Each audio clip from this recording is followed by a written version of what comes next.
just because I'm so damn old. But I'm not joking. Think of the message he sends around the world when he talks about America being a failing nation. He says we're losing. He's the loser. He's dead wrong.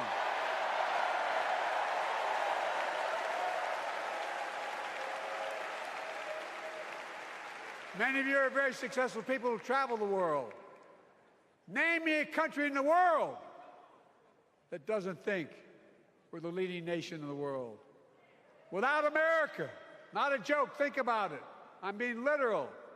Who could lead the world other than the United States of America? Well, guess what? America's winning, and the world's better off for it. America's more prosperous, and Americans are safer today than under Donald Trump. Trump continues to lie about crime in America, like everything else. Guess what? On his watch, the murder rate went up 30%, the biggest increase in history. Meanwhile, we made the largest investment, Kamala and I, in public safety ever. Now, the murder rate is falling faster than any time in history. Violent crime has dropped to the lowest level in more than 50 years.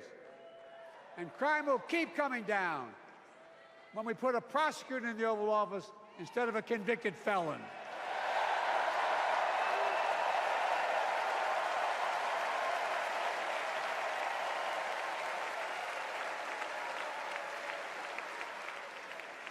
And folks, the distinguished senator from the C Senate from California and I passed the first ban on assault weapons. And guess what? It worked. If we care about public safety, we need to prevent gun violence. And what makes me ashamed when I travel the world, which I do, more children in America are killed by a gunshot than any other cause in the United States. More die from a bullet than cancer, accidents, or anything else in the United States of America. My God. That's why Kamala and I are proud. We beat the NRA when we passed the first major bipartisan gun safety law in 30 years.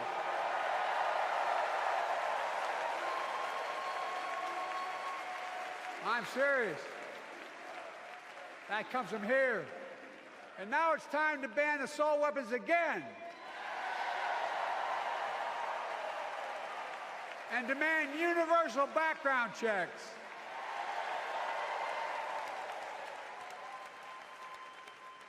It's hard. I never thought I'd stand before a crowd of Democrats and refer to a president as a liar so many times. No, I'm not trying to be funny. It's sad. Trump continues to lie about the border. Here's what he won't tell you. Trump killed the strongest bipartisan border deal in the history of the United States that we negotiated with the Senate Republicans. It took 4 weeks. Once it passed, and never acknowledged the most expansive border change in American history, he called senators to say, don't support the bipartisan bill, because he said it would help me politically and hurt him politically. My God. No, I'm serious. Think about it. Not a joke. Ask even the press who doesn't like me. They'll tell you that's true. Typically, Trump, once again, putting himself first and America last. Then I had to take executive action. The result of the executive action I took, border encounters have dropped over 50%. In fact, there are fewer border crossings today than when Donald Trump left office. And unlike Trump, we will not demonize immigrants, saying they're the poison of blood of America. Poison the blood of our country. Kamala and I are committed to strengthening legal immigration, including protecting dreamers and more.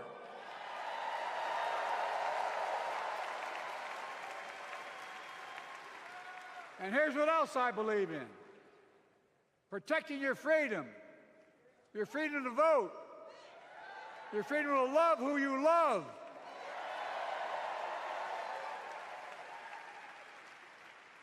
and your freedom to choose.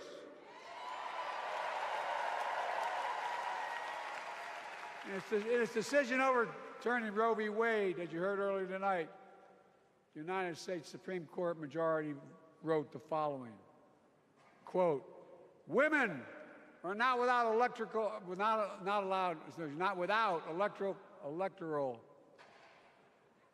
or political power." No kidding. MAGA Republicans found out the power of women in 2022. And Donald Trump is going to find out the power of women in 2024. Watch.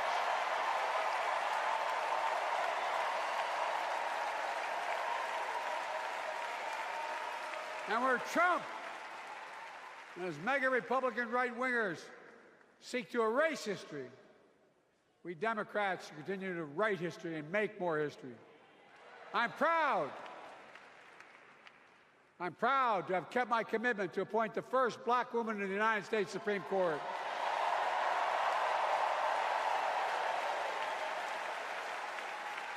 Ketanji Brown Jackson, a symbol for every young woman in America that you can do anything.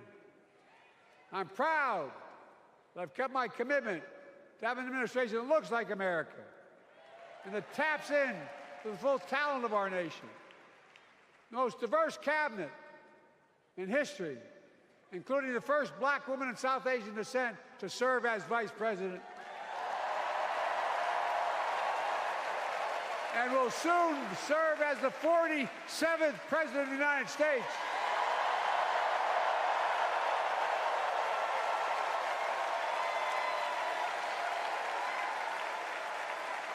She is good. Look. Thank you, Kamala.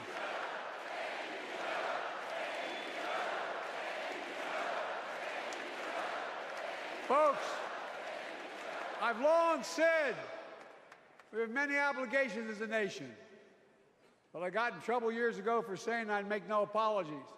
We have only one truly sacred obligation: to prepare and equip those we send to war and care for them and their families when they come home and when they don't. That's why I'm so proud to have written and signed the PACT Act, one of the most significant laws ever, helping veterans and their families exposed to toxic materials like burn pits in Agent Orange. I was around during the Vietnam War. It's hard. Nobody was able to prove that their illness was a consequence of Agent Orange. And no one was able to prove initially that because they lived in burn pits like my son lived next to in Iraq for a year, that is the cause of their illness. But because of the PACT Act, a surviving spouse with 2 children is now eligible for a stipend of about $3,000 a month. And those children who lost a parent are eligible for tuition benefits to go to college and to get job training. It's already helping over 1 million veterans and their families just so far. Well, I love them, and I'm so proud of my son's service. We get it. But guess who doesn't get it and doesn't respect our veterans? We know from his own chief of staff, the 4-star General John Kelly, that Trump, when in Europe, would not go to the grave sites in France. The brave service members who gave their lives to this country. He called them suckers and losers.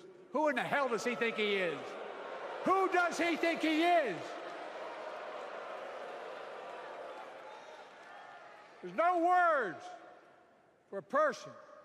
They are not the words of a person not worthy of being commander-in-chief, period. Not then, not now, and not ever. I mean that. I mean that from the bottom of my heart.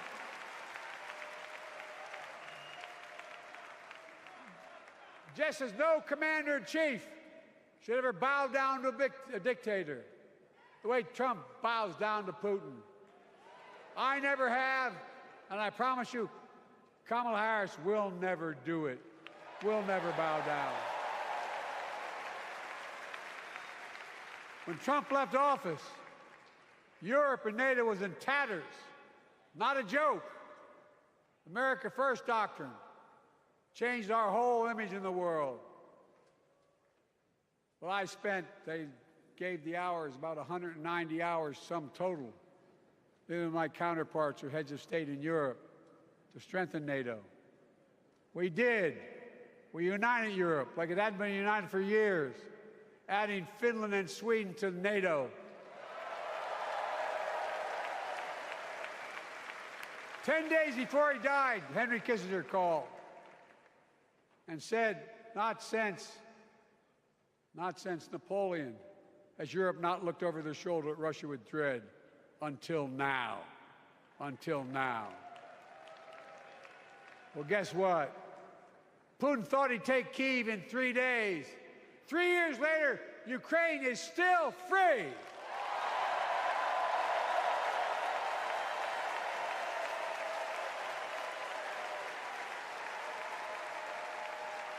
When I came to office, the conventional wisdom was that China would inevitably surpass the United States. They haven't noticed. No one's saying that now.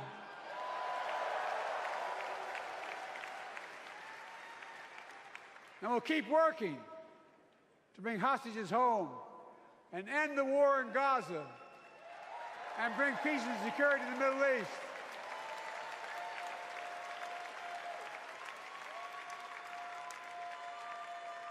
As you know, I wrote a peace treaty for Gaza. A few days ago, I put forward a proposal that brought us closer to doing that than we've done since October 7th. We're working around the clock, my Secretary of State, to prevent a wider war and reunite hostages with their families and surge humanitarian health and food assistance into Gaza now.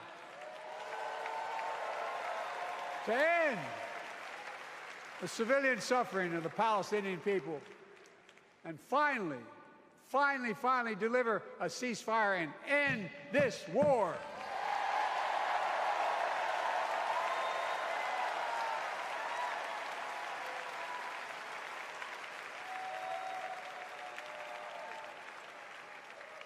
Those protesters out in the street, they have a point. A lot of innocent people are being killed on both sides. Just as we worked around the clock to bring home wrongfully detained Americans and others from Russia in one of the most complicated swaps in history, but they're home.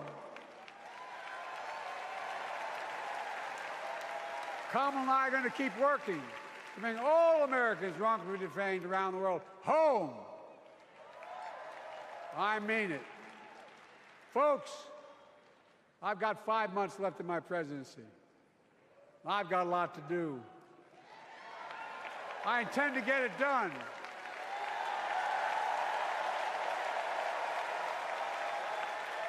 It's been the honor of my lifetime to serve as your president.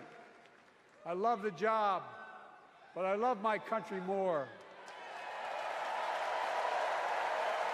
I love my country more.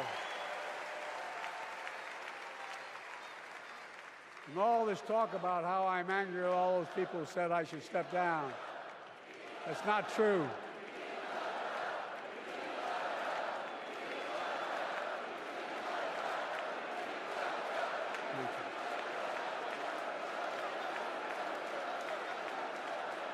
I love my country more, and we need to preserve our democracy.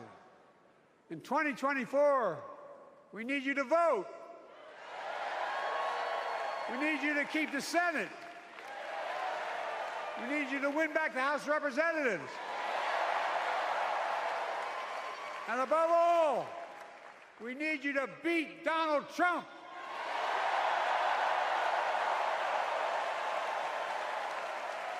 And elect Kamala and Tim President and Vice President of the United States of America. Look, they'll continue to lead America forward, creating more jobs, standing up for workers, growing the economy, lower the cost to American families so they just have a little more breathing room. We've made incredible progress, but we have more work to do. And Kamala and Tim will continue to take on corporate greed and bring down cost of food. They'll keep taking on Big Pharma, making insulin $35 a month, not just for seniors, but for everyone in America. And capping prescription drug costs at a total of $2,000, not just for seniors, but for everyone. And folks, that's going to save America again tens of billions of dollars. Folks, they'll make housing more affordable, building 3 million new homes, providing $25,000 down payment assistance for the first-time home buyer, more than the 10 we approved. Donald Trump wants a new tax on imported goods, food, gas, clothing, and more. You know what that will cost the average family, according to the experts? $3,900 a year in a tax. No, it's a fact. Kamala and Tim will make the child care tax credit permanent.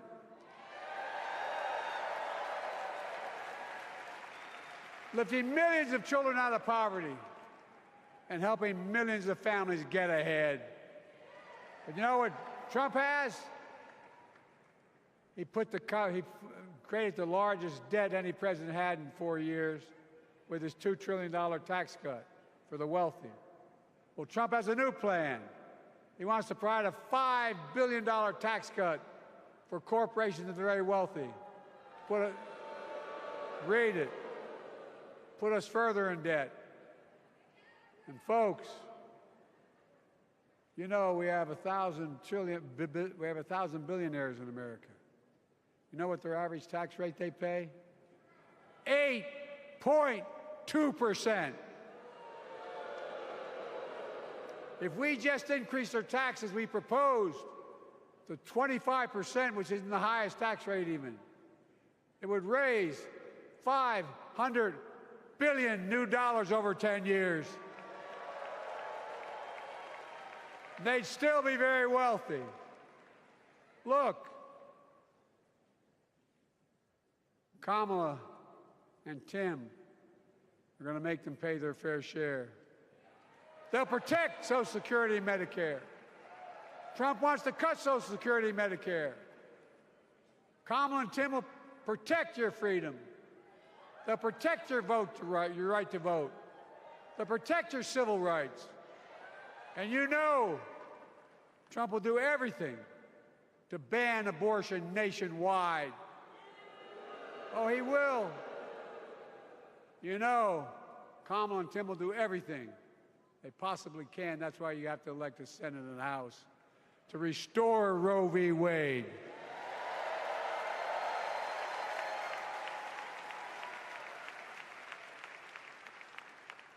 The ancient Greeks taught us that character is destiny.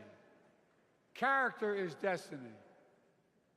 For me and Jill, we know Kamala and Doug are people of character. It's been our honor to serve alongside them.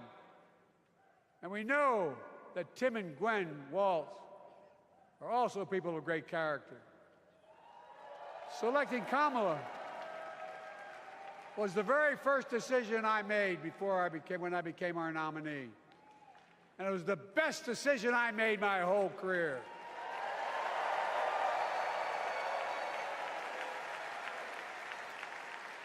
We've not only gotten to know each other, we've become close friends. She's tough, she's experienced, and she has enormous integrity. enormous integrity. Her story represents the best American story. And like many of our best presidents, she was also vice president. That's a joke.